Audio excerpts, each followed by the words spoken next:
Hello students, welcome to my YouTube channel Maths Idol. Myself doctor Kavita Gupta.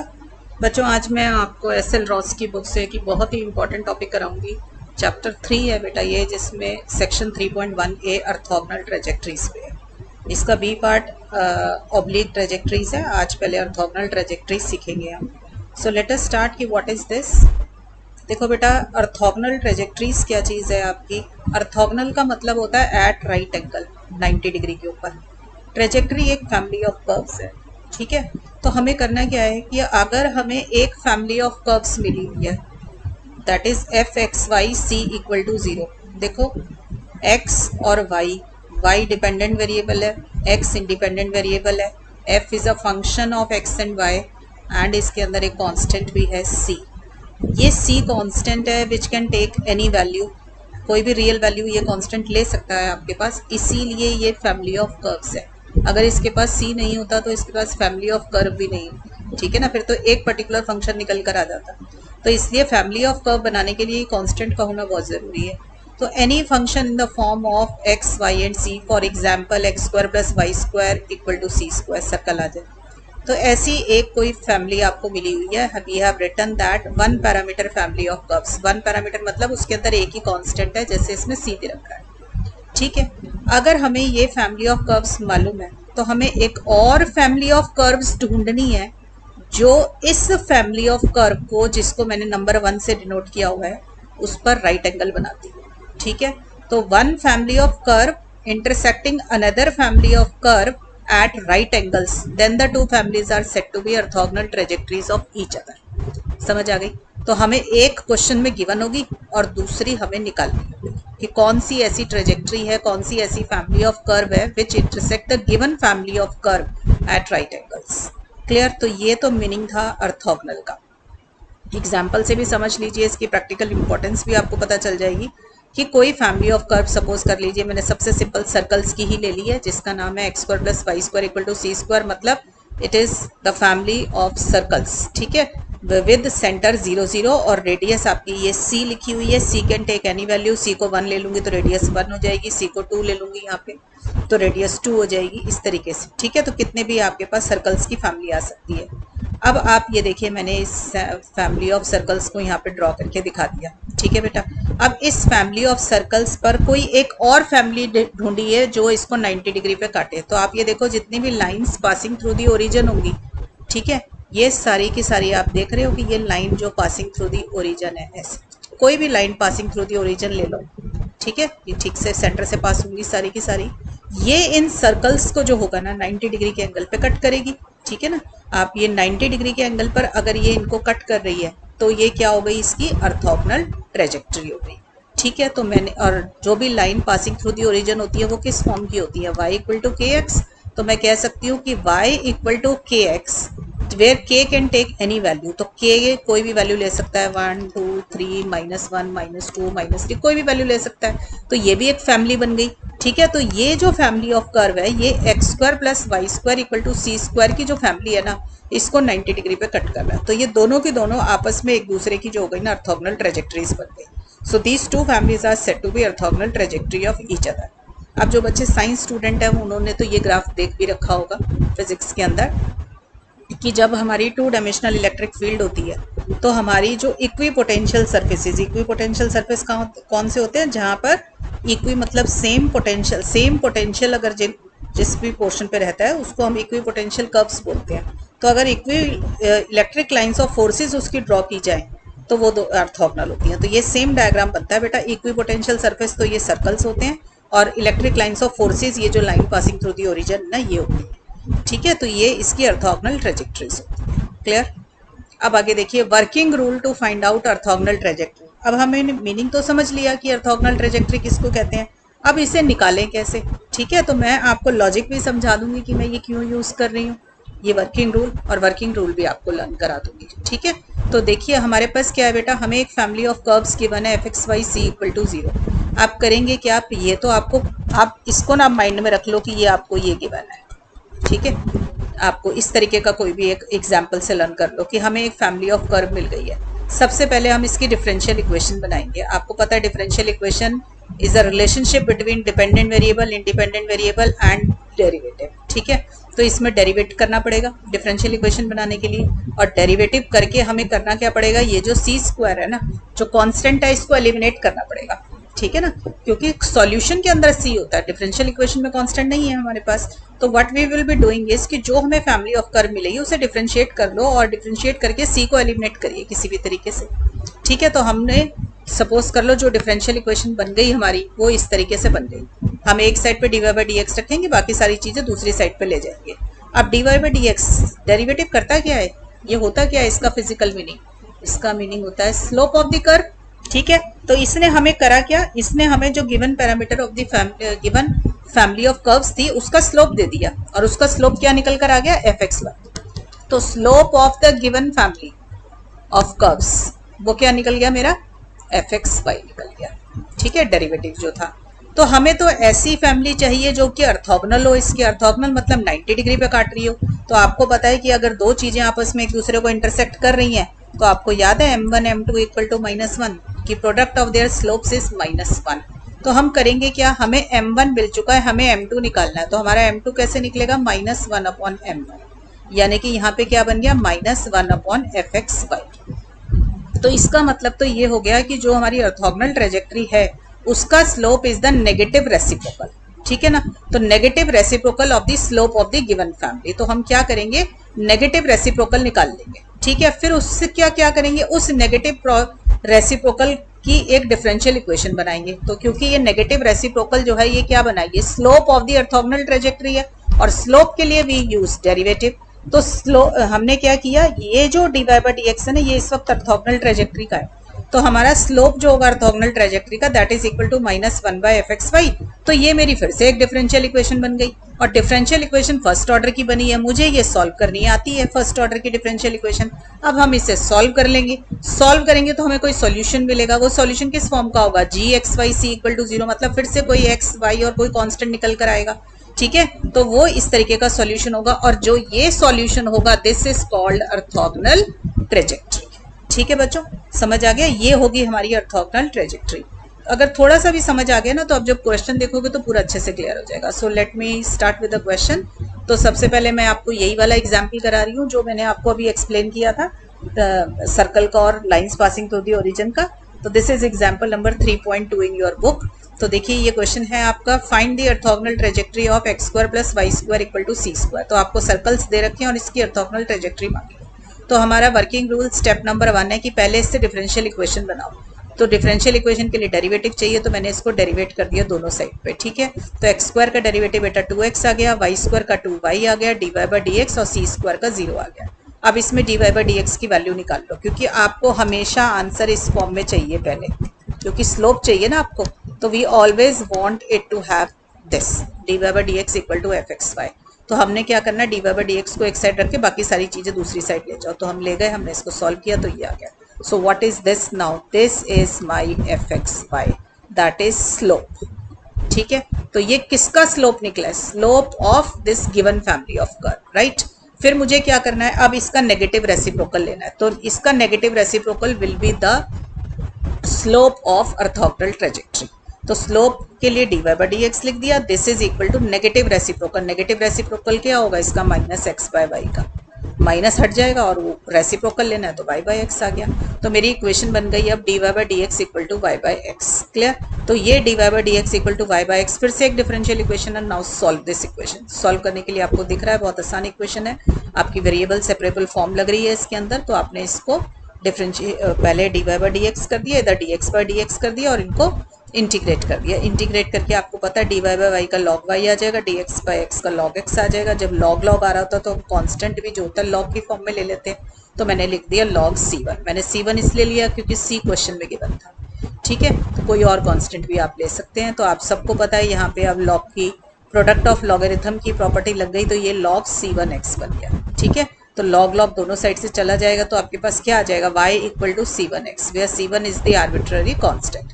तो ये होगी आपकी y इक्वल टू c1x क्या है, line passing through the origin. तो y equal to c1x is the OT, जहाँ पे भी मैं कहीं लिख रही हूँ इस short form for orthogonal trajectory, standard नहीं है, मैंने खुद लिखी है, orthogonal trajectory to the given family of curves. सबको समझ आ गया क्वेश्चन कैसे किया है मैंने। ठीक ठीक है, चलिए अब और एग्जाम्पल्स एक्सरसाइज के देखते हैं बेटा। क्वेश्चन नंबर 4 है आपकी एक्सरसाइज में, y equal to e power में है cx, इसकी ऑर्थोगोनल ट्रेजेक्ट्री आपको निकालनी है। ये एक्सरसाइज का क्वेश्चन नंबर 4 है आपका। ठीक, तो आप करेंगे क्या, सबसे पहला रूल नंबर 1 हमारा ये, स्टेप नंबर 1 हमारा ये कि पहले इसका डेरिवेटिव निकालो। तो हमने इसका डेरिवेटिव निकाला, तो y बन गया ये ई सी एक्स का डेरिवेटिव सी ई सी एक्स आ जाएगा।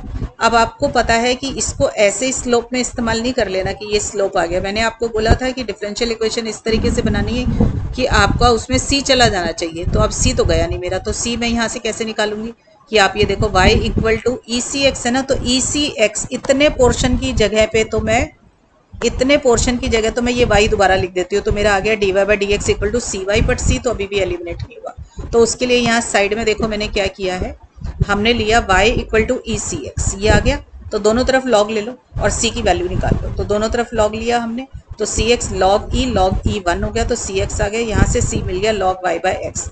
अब ये c हमने इसमें डाल दिया, ठीक है, तो log y बाई एक्स आ गया। तो हमारी डिफरेंशियल इक्वेशन बन गई dy by D x equal to y log y by X आ गया। ठीक है, तो ये हमारा बन गया स्लोप। ठीक है, तो ये हमारा स्लोप आ गया। तो अगर ऑर्थोगोनल ट्रेजेक्ट्री निकालनी है तो उसकी जो फैमिली ऑफ कर्व्स होगी उसका स्लोप क्या होगा, नेगेटिव रेसिप्रोकल। तो इसका नेगेटिव रेसिप्रोकल ले लो, पहले रेसिप्रोकल ले लो और फिर माइनस साइन लगा दो। तो हमने इसका रेसिप्रोकल ले लिया और नेगेटिव साइन लगा दिया। अब ये नेगेटिव रेसिप्रोकल जो आ गया, स्लोप आ गया ऑर्थोगोनल ट्रेजेक्ट्री का।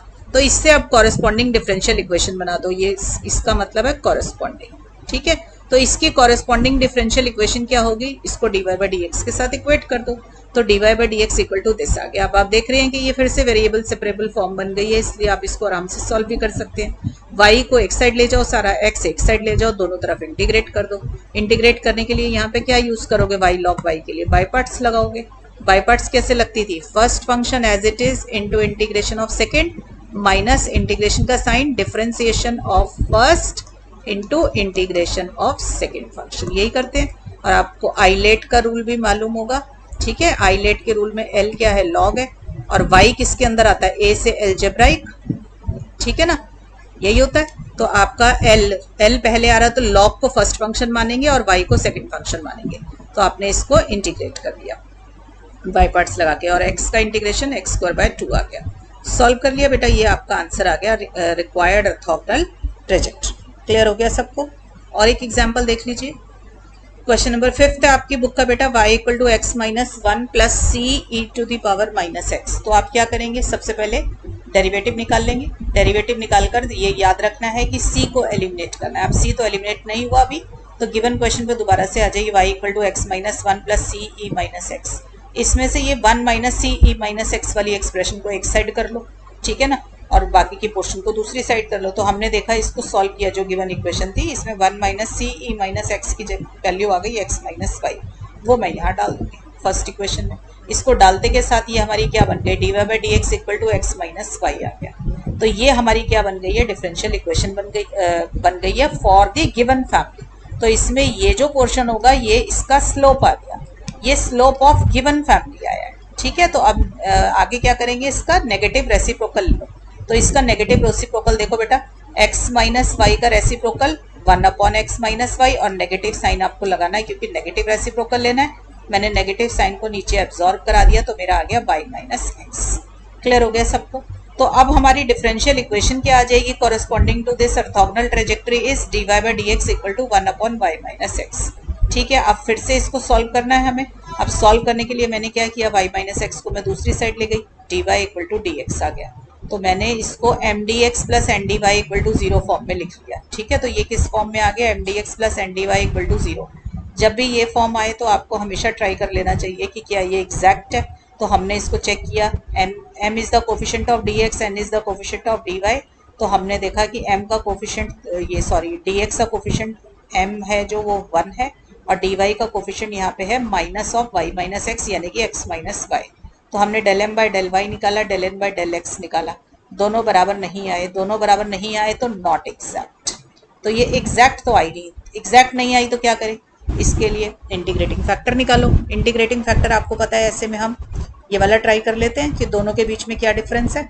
तो del M by del Y और del N by del X के बीच का डिफरेंस निकाला मैंने।